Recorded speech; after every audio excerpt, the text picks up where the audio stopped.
wabarakatuh. Bismillah walhamdulillah.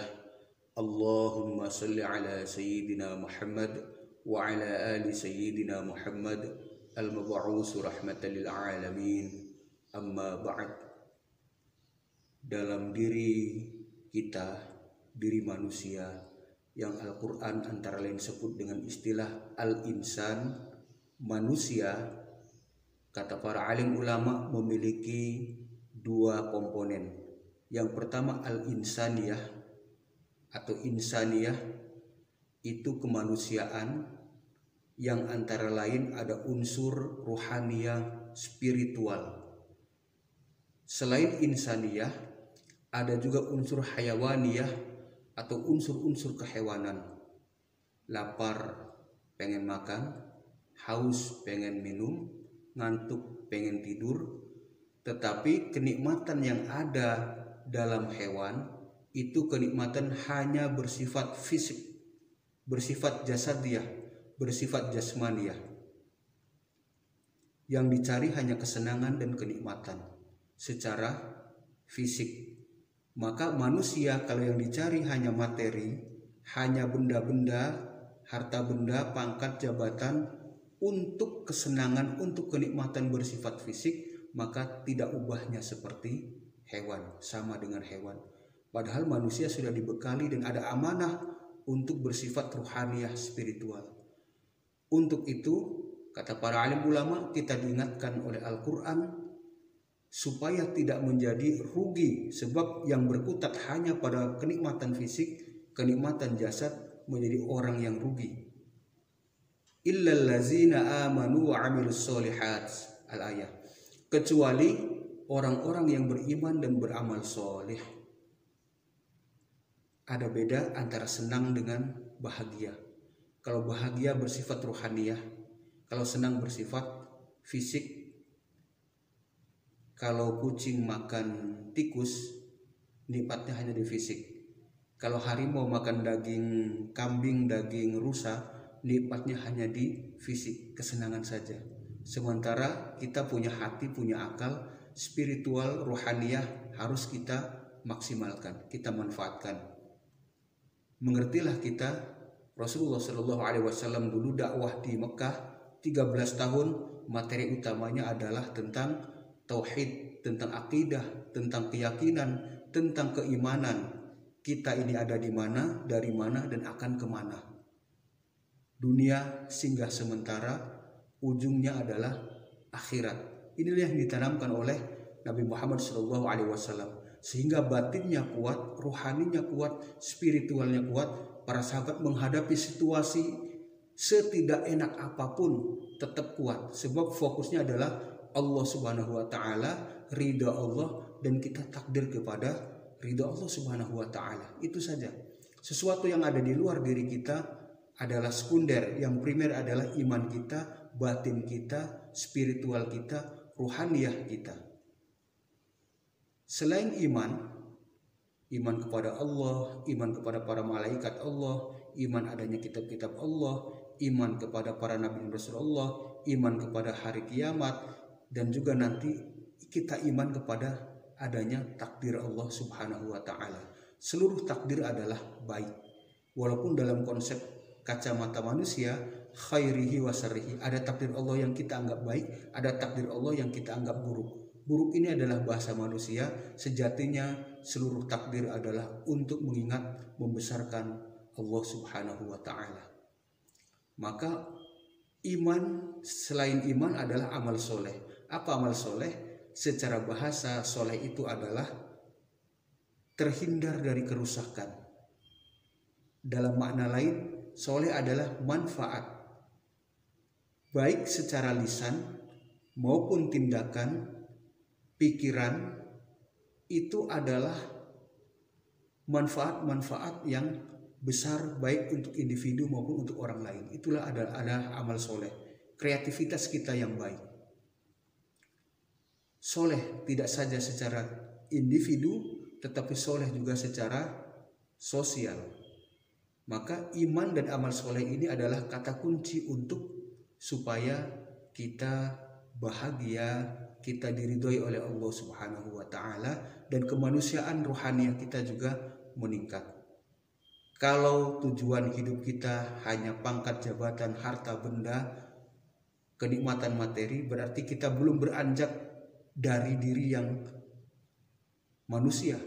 Kita masih belum manusia. Begitu para alim ulama menjelaskan. Sebab sekali lagi, kalau sudah menjadi manusia atau belajar menjadi manusia, fokusnya adalah Allah Subhanahu wa taala, sehingga kalau ada sesuatu yang tidak atau belum kita senangi terjadi pada diri kita, entah ekonomi, entah kesehatan, entah sosial, budaya dan lain sebagainya, maka bersabar untuk berharap dan mengupayakan untuk supaya dalam ridha Allah Subhanahu wa taala dan meningkatkan kreativitas amal soleh kita. Satu contoh, dulu ada di salah satu kampung sarjana, hampir sarjana. Begitu hampir sarjana, mohon maaf, ibunya meninggal, ibunya wafat. Ibunya wafat, guncang. Tidak lama kemudian ayahnya nikah lagi. Ayahnya nikah lagi. Sang anak ini yang calon sarjana ini menghadap ke bapaknya, "Pak, kalau bapak nikah lagi nanti saya bayar kuliah dari mana?" Sang ayah kemudian mengatakan kepada si anak, "Kalau sudah kuliah mas sudah dewasa, tidak perlu lagi orang tua mengasih biaya pada anaknya." Sang anak guncang, takut kuliahnya tidak selesai, takut biayanya tidak tercukupi. Akhirnya ia mengalami gangguan jiwa. Padahal dia IQ-nya tinggi, intelektualnya luar biasa, nilainya besar-besar, nilainya bagus-bagus, cum laude, di atas 3 sekian, itu nilai yang capaian yang luar biasa sekali. Tapi rupanya IQ-nya, manajemen emosinya, manajemen perasaannya, empatinya, dia juga belum terbiasa memotivasi diri dan memotivasi orang lain. Akhirnya guncang, akhirnya dia mengalami ODGJ, orang dengan gangguan jiwa. Ini hal yang sangat disayangkan. Orang bingung semuanya. Dia kan pintar, kuliahnya bagus, kuliahnya selalu ranking kalau bahasa kitanya. Tapi kenapa sampai guncang begitu? Jadi intelektual, IQ penting, IQ juga tidak kalah penting. Dua-duanya sangat penting. Wa 'amilus sholihat, amal soleh harus dikembangkan. Wa tawasau bil haqqi wa tawasau bis sabr. Wa tawasau bil haqqi, dan orang yang tidak rugi juga adalah yang saling memberikan wasiat dalam kebenaran, dalam hak. Orang yang imannya benar adalah orang yang memberikan wasiat kebenaran kepada orang lain. Semangatnya adalah ridha Allah, semangatnya adalah persaudaraan, semangatnya adalah perbaikan. Kita memberikan wasiat kebaikan kepada orang lain, tujuannya tidak untuk mempermalukan dia. Maka kata Sayyidina Ali bin Abi Thalib, orang yang memberikan nasihat di depan umum secara pribadi, maka dia hakikatnya mempermalukan orang itu. Kita juga ingat sebuah riwayat Abu Darda melewati sebuah perkampungan. Ada sekelompok orang berkerumun memperhinakan seseorang yang baru saja melakukan dosa besar.